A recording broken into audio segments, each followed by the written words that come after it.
ஆனந்தாழ்வான் எழுந்தருளி இருந்தார். ஒரு முறை திருவேங்கடமுடையான் அவரை ஆளிட்டு அனுப்பி வைத்தார், போய் கூண்டு வாங்கணுட்டு. அனந்தாழ்வான் வரல, வேலையா இருந்துட்டார். அவர் பூக்குடலை எடுத்துன்னு போய் புஷ்பத்தை பறித்து மூத்தொடுத்து அதெல்லாத்தையும் கொண்டு போய் சமர்ப்பிக்கிறதுல அவருக்கு முக்கியம். அதனால திருவேங்கடமுடையான் கூப்பிடறதுக்கு அவர் போகவே இல்லைன்னா கோவம் வந்துடுத்து. அவர் இந்த ஊரை விட்டு நாடு கடத்திடுவேன் அப்படின்னு சீனிவாச பெருமாள் பயப்படுத்தினார். அனந்தாழ்வான் திரும்ப கேட்டார், நீ யாரு என்ன இந்த ஊரை விட்டு போற சொல்றதுக்கு? நீரும் வந்து சேர்ந்தவர், நானும் வந்து சேர்ந்தவர், 2 பேருக்கும் இது சத்திரம்.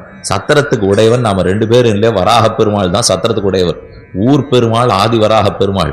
நீரும் வந்து சேர்ந்த பரம் சென்று சேர் திருவேங்கட மாமலை ஒண்ணுமே தொழ நம்பின போயுமே. பகவான் வந்து சேர்ந்த இடம் திருவேங்கடமலையை தவிர அவருடைய இருப்பிடம் அல்ல. அப்படி இருக்கிறச்சே ஒரு சத்திரத்துல 2 உள்ளுல 2 பேர் இருந்தா ஒரு உள்ளுக்காரன் இன்னொரு உள்ளுக்காரனை வெளில போன்னு சொல்ல முடியுமா? சத்திரத்து முதலாளி தான் போன்னு சொல்ல முடியும். அதனால இந்த பயப்படுத்துதெல்லாம் வேண்டாம். நாம் ராமானுஜ கைங்கரியத்துக்காக வந்தோம். ஆறு நமக்கு தெரியாது. அவர் செய்ய சொன்னார், நான் கைங்கர் மேண்டிருக்கேங்கிற அளவுக்கு, அந்த அளவுக்கு நிஷ்ட படைத்தவர். அகிலாத்ம குணாவாசன் அஜ்ஞான திமிராவகம் ஆஸ்ருதானாம் சுசரணம் வந்தே அனந்தார்ய தேசிகம். அனந்தார்யங்கிற அந்த மகாச்சாரியனை வணங்குகிறேன். அகிலாத்ம குணாவாசம். அந்த சுவாமி ஒரு தடவை திருமேனியிலே நோவு சாத்தி கொண்டார். உடம்பு சரியில்லை, தன்னுடைய திருமாளிகையில சயனிச்சிருக்கார்.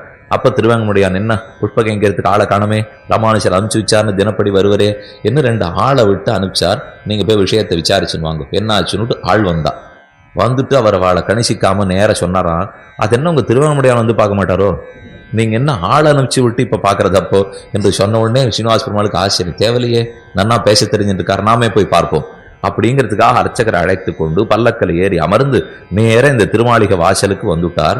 வந்த உடனே இவர் உள்ளுக்குள்ளேந்து வந்து வாசல்ல பூர்ண கும்பம் கொடுத்து பழனம் ஒண்ணுமே பண்ணல. இவர் பாட்டுக்கு உள்ளுக்குள்ளே இருந்தார். இப்போ கோவம் வந்துருக்கு பெருமாளுக்கு. நான் வந்திருக்கு வரலன்னு கேட்டு வந்திருக்கேன். இப்போ வந்திருக்கும் போது வந்து ஒண்ணும் பண்ணலையே, எவ்வளவு பாப்பம் தெரியுமான்னார்.